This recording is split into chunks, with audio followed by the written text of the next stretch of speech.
brought to you by Agilus Diagnostics. Health test की बात आती है तो मैं भरोसा करता हूँ India largest diagnostics company Agilus diagnostics. खुद को टेस्ट करते रहो। हरियाणा के खाद्य आपूर्ति मंत्री राजेश नागर इन दिनों एक्शन में हैं और हमारे साथ बात करने के लिए मौजूद हैं। राजेश जी, आपने तमाम आदेश दिए हैं खाद्य आपूर्ति विभाग को लेकर, किस तरह के आदेश हैं?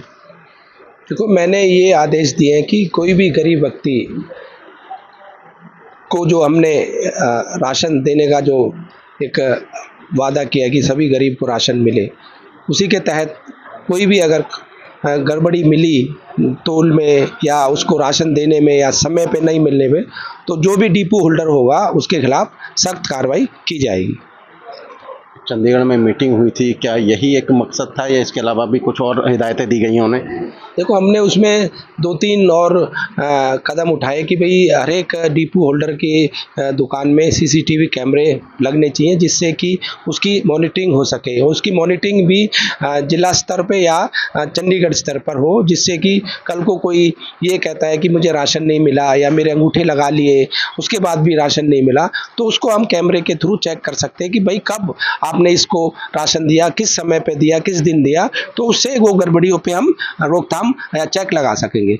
क्योंकि सबसे ज़्यादा जो शिकायतें हैं वो इसी तरह की आती हैं कि जो सरकार अंत्योदय योजना के तहत या बाकी योजनाओं के तहत जो राशन प्रोवाइड करती है वो लोगों तक नहीं पहुंच पाता। मनमानी करते हैं डिपो होल्डर, कभी समय पर खोलते नहीं हैं, कभी कहेंगे कि ख़त्म हो गया, उस तरह की या चीज़ें हैं। तो क्या उससे अंकुश लग सकेगा इन पर जो आप कैमरे लगाने की बात कर रहे हैं? बिल्कुल बिल्कुल, और हमने ये भी उसमें तय किया है कि भी जो भी इनके टाइमिंग है 8 से 12 और 5 से 8 जो टाइमिंग है खोलने की, वो पूरे समय वो डिपो खोल के रखेंगे और जिससे हमारे जो लोग हैं कभी भी किसी भी समय जाकर राशन ले सके। अच्छा, आपने जिस तरह की बात कही है कैमरा लगने की, तो ये कब तक के टारगेटेड किया गया है कि कितने समय में ये कार्य पूरा हो जाएगा? देखो, इसके लिए हमने एक ACS हमारी जो है उनके उसमें एक कमेटी बना दी है, उसके लिए एक बजट बनेगा।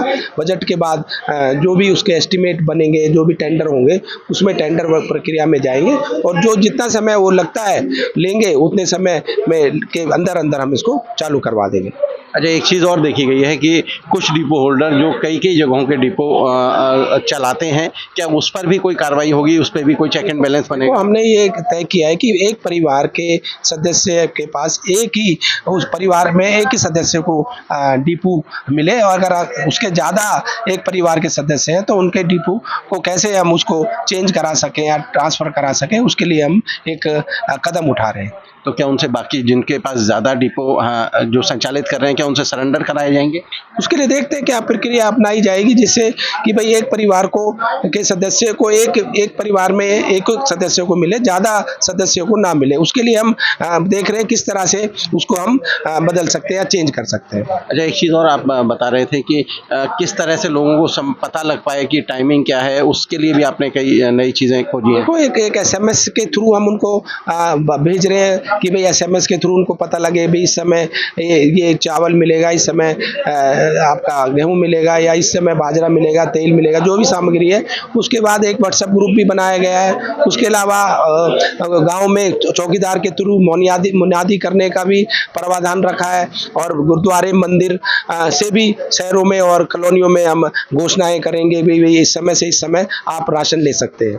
तो ये अपनी तरह की पहली बार पहल हो रही है? ये पहले भी था, पर हमने इसको कहा है कि इस पे सख्ती से इस पे अमल किया जाए, जिससे हमारी जनता को, जो जनता है, लोगों को पता रहे कि भाई मुझे इस दिन अपना छुट्टी करनी है या इस दिन मुझे राशन मिलेगा या छुट्टी वाले दिन मैं राशन लूँ, जिससे वो अपडेट रहे कि भाई जाकर उसको ये ना पता लगे कि मैं जाऊँ और छुट्टी भी ले ले और वो राशन डिपो ना खुले या उस दिन वो सामान जिसके लिए उसको जाना है वो ना मिले। तो इसलिए वो अपडेट रहे कि उसको जानकारी रहे कि मुझे इस दिन जाकर मुझे ये चीज़ मिलेगी।